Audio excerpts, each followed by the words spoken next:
Another shot in President Donald Trump's trade war. On Monday, he announced 25% tariffs on steel and aluminum.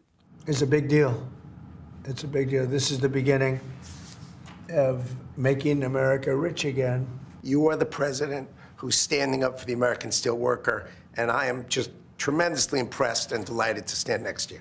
Trump's trade advisor says this move will help domestic producers and support the nation's economic and national security. The biggest foreign steel suppliers, Canada, Brazil, Mexico, and South Korea, are likely to be hit hardest. Earlier Monday, Beijing's additional 10 to 15% tariffs on U.S. goods took effect as a countermeasure to Trump's 10% hike on Chinese goods earlier this month. There are no winners in trade wars and tariff wars.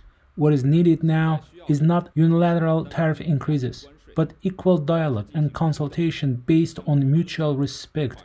We urge the U.S. to correct its wrong practices and stop politicizing and instrumentalizing economic and trade issues.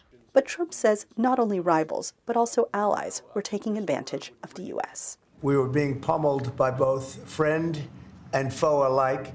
Our nation requires steel and aluminum to be made in America, not in foreign lands. We need to create, in order to protect our country's future, a resurgence of U.S. manufacturing and production, the likes of which has not been seen for many decades. Many economists believe tariffs raise consumer prices. Scholars of supply chains and logistics say Trump's move also raises major global policy questions. It's not clear what whether this is a negotiating strategy, whether this is going to be permanent.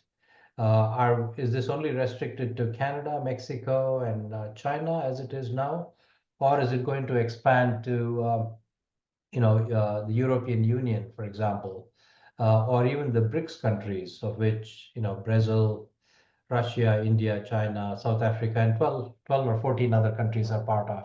These concerns may prompt countries to realign their trade relationships, he said, which will likely alarm producers. Businesses, again, hate uncertainty, so they're going to put everything on pause. That means, there's could be a decrease in production activity, while at the same time the tariffs could have inflationary effects. Some in the U.S. automotive industry, headquartered in Detroit, Michigan, echoed that concern.